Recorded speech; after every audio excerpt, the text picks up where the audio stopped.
Hello guides, আপনারা সকলে কেমন আছেন? আশা করি আপনারা সকলে ভালো আছেন। আমি আরএস। আজকে 22শে জুলাই। আমি এখন আলোচনা করব 23শে জুলাইয়ের জন্য আমাদের ইন্ডিয়ান স্টক মার্কেটে কেমন যেতে পারে বা কেমন থাকতে পারে মার্কেট, সেই বিষয়ে, তাও ডাটার উপর বিশ্লেষণ করে।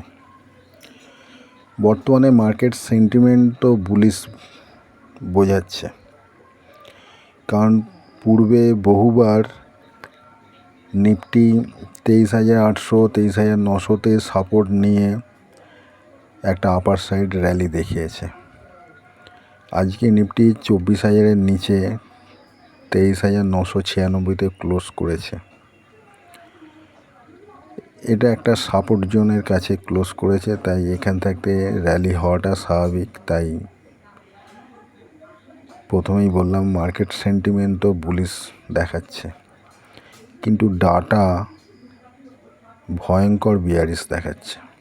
ভয়ঙ্কর বিয়ারিশ এই কারণে বলছি, কালকের ভিডিওতে আমি পরিষ্কার বলেছিলাম যে মার্কেট গ্যাপ ডাউন খুললে আর উপরে যাবে না, কারণ এর আগে গ্যাপ ডাউন খোলার পর উপরে যাচ্ছিল। তার কারণ হচ্ছিল প্রোদের বাইং পজিশান ছিল বলে প্রোরা টেনে মার্কেটকে উপরে নিয়ে যাচ্ছিল।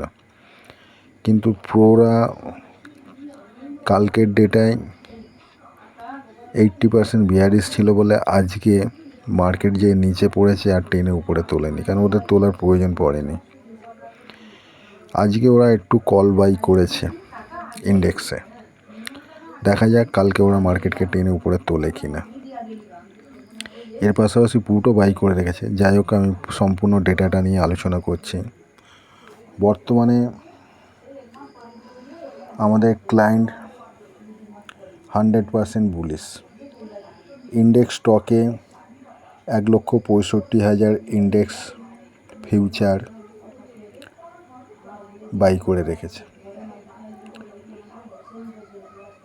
ইন্ডেক্স ফিউচারে 1,35,000 কন্ট্যাক্ট ক্লায়েন্টরা বাই করে রেখেছে। এর পাশাপাশি 1,75,000 কন্ট্যাক্ট ইন্ডেক্স কলে বাই করে রেখেছে এবং প্রায় 7 লক্ষ ইন্ডেক্স পুট সেল করে রেখেছে।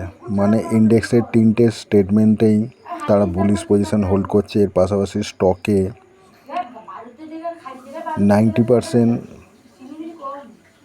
বাইং পজিশন হোল্ড করছে স্টক ফিউচারে। স্টক ফিউচারে ক্লায়েন্টরা 90% বাইং পজিশন হোল্ড করছে। স্টক কলে 100% বাইং পজিশন হোল্ড করছে ক্লায়েন্টরা এবং স্টক পুট 100% সেল করে রেখেছে ক্লায়েন্টরা। এফআইআইরা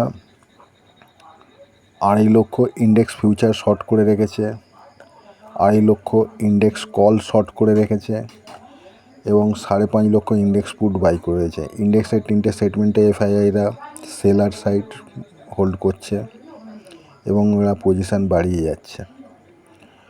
স্টকের ক্ষেত্রে 5 লক্ষ স্টক ফিউচার বাই করা আছে এফআইআইদের, শুধু এইটাই বাই আছে, বাকি সব সেল। স্টক কল সেল করা আছে, স্টক পুট বাই করা আছে। প্রোদের 13,000-এর মতন ইন্ডেক্স ফিউচার বাই করা আছে, 70,000-এর মতন ইন্ডেক্স কল বাই করা আছে, 1,15,000 ইন্ডেক্স পুট বাই করা আছে। স্টক ইন্ডেক্স ফিউচার এবং ইন্ডেক্স কল মিলিয়ে যা না পজিশান, তার চেয়ে বেশি পুট বাই করা আছে ইন্ডেক্সে প্রোদের। স্টকের ক্ষেত্রে ওই 5 লাখের মতন স্টক ফিউচার বাই করা আছে, স্টক কল সেল করা আছে এবং স্টক পুট বাই করা আছে। এই হচ্ছে প্রোদের পজিশান। আর ডিআই সব মিলিয়ে mix to bearish position hold করছে। ইন্ডেক্সে অতটা না করলেও স্টকে ভালো বিয়ারিশ পজিশন হোল্ড করছে। স্টকে 100% স্টক ফিউচার ডিআইরা সেল করে রেখেছে, স্টক কল সেল করে রেখেছে এবং স্টক পুট বাই করে রেখেছে। স্টকে 100% ডিআইরা সেলার হয়ে বসে আছে। ইন্ডেক্সে সামান্য কিছু কল ইন্ডেক্স ফিউচার বাই করেছে এবং ইন্ডেক্স কল বাই করেছে। এর পাশাপাশি ইন্ডেক্স পুটও বাই করে হেজ করে রেখেছে। তাই mix to bearish position hold করছে ডিআইরা। ডাটা যা বলছে মার্কেট আর উপর দিকে চড়তে পারবে না। এখন যদি রাতারাতি যদি কোনো ভালো খবর না আসে, তার প্রেশার না পড়ে ভালো খবরে, তাহলে মার্কেট উপরে যাওয়া অসম্ভব। কারণ মার্কেটের বড় পার্টিরা সব বিয়ারিশ পজিশন হোল্ড করছে, একমাত্র ক্লায়েন্টের বুলিশ পজিশন হোল্ড করছে। ক্লায়েন্টের সেই ক্ষমতা নেই যে মার্কেটকে টেনে উপরে তুলবে। এই হচ্ছে ডেটার অবস্থা। এর পাশাপাশি আমি আমার প্রতিটা ভিডিওতে যেমনটা বলে থাকি, আমি কোনো সেবি রেজিস্টার নই, তাই দয়া করে আমার এই ভিডিওর মধ্যে আলোচনা করা সমস্ত লেভেল বা বক্তব্যের উপর ভিত্তি করে দয়া করে আপনারা কোনো ট্রেড নেবেন না।